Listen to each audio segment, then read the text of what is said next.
Hello everyone, I'm currently Kevin, and in this video I want to talk about an insane sleeper build for Pig. With all the attention on the dominant Pig builds, namely Tank Pig and Silk, there's a build no one is talking about. Seeing as a lot of people are talking about nerfs, it's likely something will happen in the near future.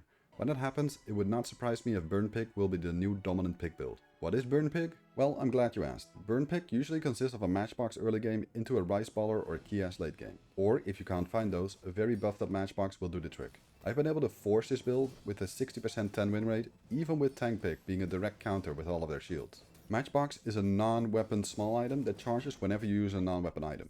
This does mean, however, that it can be a little hard to find since the shops it's in are packed with other items even at the bronze level. Luckily, these same shops have a lot of the items that will help you win the early days long enough for you to find a matchbox. The most powerful items to pick up early are matchbox, bushel, robe, premium pickles, and the normal pickles for burn and heal buffing pickles. Then filling your board with any fast non-weapon items will be enough to win those early days. Which is very important because this build can struggle in the very late game if you don't get any damage or shield enchants. Beyond that, you want to pick up a Kias if you can and start looking for any economy engine to build up your gold. Money Tree is probably the best one early. Rewards card can also give you some gold and can start stacking the Kias. The best day one shops are Kina, Ende and Mittel. Kina has all the non-weapon items you want to charge the matchbox, including matchbox itself. Ganjo, Bushel, Money Tree, Robe, and both of the pickles are all amazing day one pickups. Ende gives you the best chance to pick up a matchbox itself and gives a decent amount of good triggers as well as both pickles. And Middle is fantastic for Bushel, Ganjo, Robe, and Boomerang.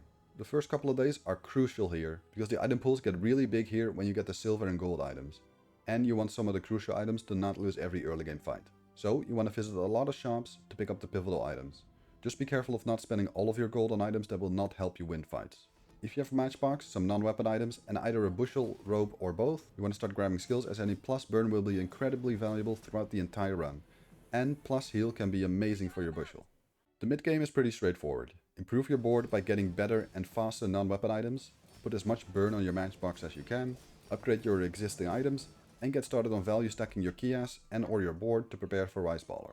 At this point you can probably start fielding your Kias if it has enough burn to complement your other burn items, as stacking burn is needed to win those mid-game fights.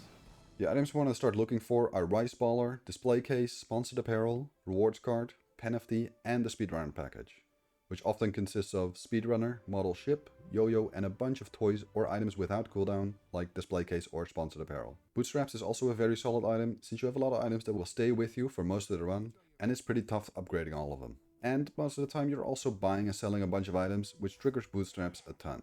Also try to pick up any health scaling along the way, as you need some health to let the burn tick people down. As an aside, since you're likely to pick up a Display Case or Sponsored Apparel, you might want to look out for Sharp Corners and Wrist Warrior, which doesn't have anything to do with the burn line, but it is Pig's most powerful combo right now. For shops, Kina, Ende, and Mittel keep being great, but get a lot of items in their pool, so if you need one specific item, it's kinda difficult to get. Prospero is great for any economy engines and property buying and selling. So is Mr. Moreland. Curio is pretty good for Cinders, Salamander Pup, and Eagle Talisman. Orion has your Kias upgrades, Display Case, and Rice Baller. And Stel is fantastic for Rivet Gun, which can make a great loop with Rice Baller and Matchbox. Late game, you want to start thinking about what your final board might look like. But this is very dependent on your run. If you have a buffed up matchbox with an orange pickles on either side and not too many losses, you might just want to focus on keeping up your tempo and getting a damage, heal, or shield enchant on your matchbox to go for the last few wins. While if you do have a few too many losses or your matchbox is too small, you might need to switch over to Rice Baller or Kias for some extra power. Rice Baller is a bit slow, so try to speed it up with a Speedrunner package, Pendulum, or Rivet Gun. Here you can see some example boards. As you can see, speeding up the Rice Baller and creating loops is your end goal. You can win without it, but you really want to get an Obsidian enchant to clear shields and to do damage faster at that point. Rice Baller is also a great matchbox trigger and adds a lot of burn itself, so don't be afraid to still rely on the matchbox, especially if you already have a good enchant on it. As for Kias, it's a little more complicated. You want to get as much value on the Kias while also focusing on slowing down the other board and keeping yourself alive. There are many ways to do this, but there are a few that stand out. Streaming setup is the absolute most valuable item you can get here, multiplying your Kias damage by 4. If you can combine that with the phonograph, that's basically all you need on your board at that point. Port is also an obvious one, giving your Kias multicast while increasing the cooldown of all items by 1 or 2 seconds, which greatly benefits slower boards like ours. Luxury tents can kinda do the same thing if you get a heal enchant, but the heal enchant is not nearly as good as any damage enchant, so only go for it if there's nothing better. You can also use premium pickles or pen FT to increase the value of your Kias, doubly so if you have a subscraper. But Subscraper often takes up valuable space unless you've managed to stack a lot of value on it beforehand. There are also some great monster items and skills here I want to talk about, but first I want to talk about the last endgame version of Burn Pyg, which is the freeze line. The freeze version is often a bit of a desperation pick. It has a lot of power and can often compete way later than any non-freeze burn build, but it is very different from the board you've been building.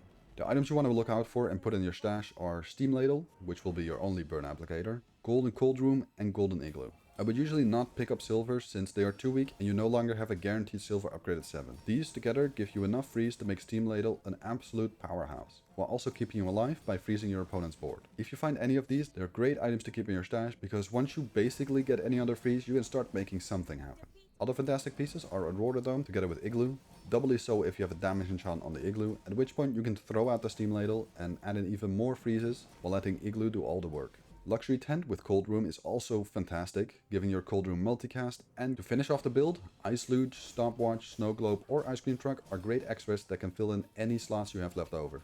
If you have an expedition ticket, then Ice Watch Warden or Nullthrust Altar can also be very powerful build around items. Now onto monsters, of which there are many amazing options. At day 1 you probably don't have a matchbox yet, and you probably don't know if you're running Burn yet, unless you're forcing it like me, so Pyro is not that amazing. The cinders are nice though, so if you are going Burn, pick Pyro. For day 3, Tempest Bravo has cinders and flame dancers, which are very useful, but often I still go Aetheryte for the ticket and rigged if she's there. Now day 5 is where things really start heating up. Sabertooth gives a lot of gold and diamond fangs, which is incredible since you'll be running a lot of smalls. Internal Envoy with Fireclaw can single-handedly carry your Chaos run with the heal and doubling your Chaos burn. Scoville is also pretty good for plus burn and black pepper or pickled peppers. And there are multiple monsters with an expedition ticket.